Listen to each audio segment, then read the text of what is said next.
Welcome back to the deep dive. Today we're doing something a little different.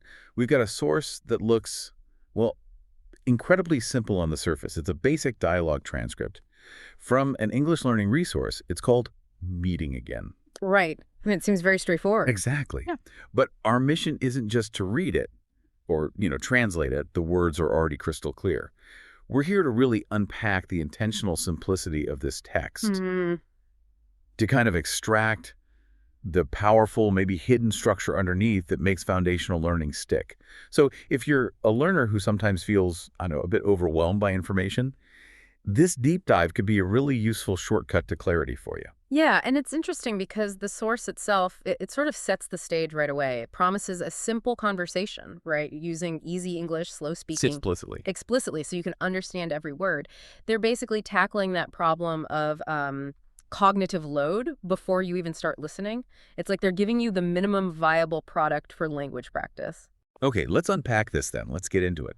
We're looking not just at what the characters Adam and Sarah talked about, this surprise reunion, but how the writers actually engineered this very uncomplicated structure, how it delivers some pretty powerful lessons about, well, consistency, mentorship. Right. That simplicity isn't just accidental. It's the whole point. Exactly. It's doing the heavy lifting. Okay, so let's look at the structure first. The setting. Yeah. It's just two friends, Adam and Sarah. They bump into each other unexpectedly in a small cafe, and it's been a long time. A classic setup. A classic setup. And a cafe. Think about that. It's such a perfect kind of neutral space. Why does that matter for simple learning? Well, it's inherently low stakes. Right. It models a really common everyday interaction, so it gives you functional language, stuff you can actually imagine using pretty much immediately. And the vocabulary really reflects that, doesn't it? That low stakes feel. You notice the repetition, too. They're using the same core phrases again and again. Things like, how are you? Or, what are you doing here? It might look redundant if you were just reading it as text, but it's not just clunky writing. It feels like deliberate practice, like it's designed to really hardwire those foundational phrases into your memory, almost without you realizing it's happening. Absolutely. And if we look at the grammar, they're really consistent. They stick mostly to the present simple, for habits, jobs, I work in a bookstore, and then the past simple for things that happened before, like 10 years ago. So they constrain the grammar. Exactly. They give the learner this kind of functional competence, but within just two main tenses, that intentional limitation. It's actually a really clever insight into effective lesson design, I think. Keep it simple. But they knew, obviously, that pure functional language can get a bit dry, a bit boring. Yeah. So they weave in that little narrative hook, don't they? Sarah says she's meeting a friend, but then she adds, but it's a secret. Right, that little bit of mystery. It's just a touch. It stops the dialogue feeling like just a vocabulary list you have to memorize. Yeah. It gives the conversation some, forward momentum before the reveal, which is that she's actually meeting an old teacher. And that teacher is Mr. Johnson. The connection is instant. Adam immediately knows who she means, the English teacher from 10 years ago, and they both agree he was amazing. That shared positive memory is crucial. It really is. It establishes the weight of this mentorship, the impact it had. Yeah, the longevity. What strikes me here is the emotional investment this simple story manages to build. Sarah admits she's nervous. She wants to thank him, maybe ask for some advice. That single detail connects everything. Her past motivation, this amazing teacher, connects directly to her current feelings, her current action. It really shows how effective education can create these ripples that last for, well, decades. Yeah, that ripple effect is key. And it leads right into the next part, doesn't it? It does. This emotional link, it sort of powers the next reveal, which is that Sarah, she's now an English teacher too. Following in his footsteps. Exactly. And she explicitly gives him credit. She says, because of you. She recognizes that transformative learning experience led directly to her own professional transformation. And this is where the idea of what teaching means starts to broaden out, which I find really interesting. We then shift focus a bit to Adam's role. He works in a bookstore, okay? But he confirms, sometimes, I help the students with simple English words. Right, but hang on a second. Is that really being a teacher? I mean, maybe he's recommending a book or, helping someone look up a word. Isn't there a risk that expanding the definition that much kind of dilutes what teaching really means, what education is? That's a really fair point, a good challenge, but I think the source is deliberately blurring that line Hmm. because Sarah immediately validates what he does. She says, see, you're a teacher too, in your way. So the takeaway for you, the listener, seems to be that teaching isn't just confined to a formal classroom. Teaching, or maybe mentorship is a better word, it's about sharing knowledge. It's about providing help when someone needs it. Adam's acting like this informal guide, maybe a tutor, right there in his community space, the bookstore. So the source is suggesting that your classroom isn't necessarily, a building with desks.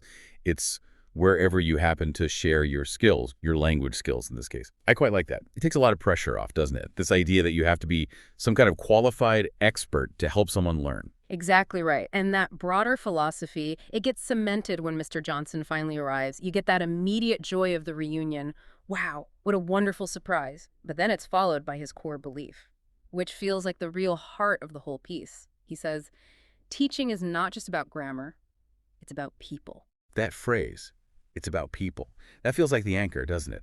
For understanding how the learning is supposed to work here, the source is telling you that language skill, your proficiency, isn't really measured in the textbook score. It's measured in successful human interaction. Can you connect? That's the real sign of progress, being able to connect with Sarah, with Adam, with Mr. Johnson, even in just a simple chat in a cafe. The learning process is fundamentally social. That's the message. Yeah. And Sarah's success, becoming a teacher herself, it wasn't just luck. It came from a system of learning, a system rooted in that foundational connection she had with Mr. Johnson. And that simple, proven system is what the source then explicitly hands over to you, the listener, right at the end. Right. They use the success stories of Sarah and Adam. They're different paths, but both thriving to really drive home the point that learning English can open many doors. The story built the motivation, the why, and now they deliver the how, the actionable advice. And notice, they don't give you some complicated 10-point plan. They boil success down to 3 really crucial, really actionable pieces of advice designed for, well, maximum consistency and minimum resistance, keeping it simple again. They tell you, first, practice every day. Oh, Okay, makes sense. Second, listen to English input, right? And third, speak with friends. yeah. When you just list them like that, they seem almost, well, laughably simple, don't they? They do seem simple, but they're also deeply connected to that philosophy we were just talking about people. Think about the order. Practice is the foundation, the daily habit. Okay. Listening provides the input you need, the raw material for fluency. But the final goal, the third rule, is speak with friends. It brings it right back to the human element. You're doing the practice so that you can use the language for connection. So if the formula is that straightforward practice, listen, speak here, Right. why do so many of us still find it hard or give up? What is it about this story that makes that simple formula suddenly feel, I don't know, more effective? I think the secret sauce is remembering that people focus. The why. It's not just practice in a vacuum, like for an exam. It's practice so you can have that conversation, maybe surprise an old mentor in a cafe someday and share your own success. The consistency, the daily practice, it's easier to maintain because the goal feels relational, human, not just academic. That's a really crucial distinction, isn't it? It gives the simple advice real meaning. If your daily practice is geared towards speaking with friends, you're constantly getting rewarded. Rewarded with successful little interactions, which then reinforces the learning cycle, makes you want to keep going. Precisely. And then finally, the source tackles the biggest barrier for so many learners, fear, the fear of making mistakes. Ah, yes, the big one. The big one, they give this really powerful bit of motivation. They speak directly to you, the listener. They say, don't be afraid to make mistakes. Just try, like Sarah and me in the story. By referencing their own dialogue, which we know is simple English, maybe not perfect, they normalize imperfection. They make it okay to not be perfect. The goal, it comes back to clear action, clear communication connection, not flawless academic grammar. That single statement feels like it's designed to just lower that mental hurdle for anyone listening. Just give it a go. Exactly. Reduce the fear, encourage the action. Okay, so wrapping this up, what does this all mean for you listening right now? We started with this tiny basic transcript. Almost looked like nothing. But I think we've uncovered some of its genius, that enduring power of mentorship, how important that can be.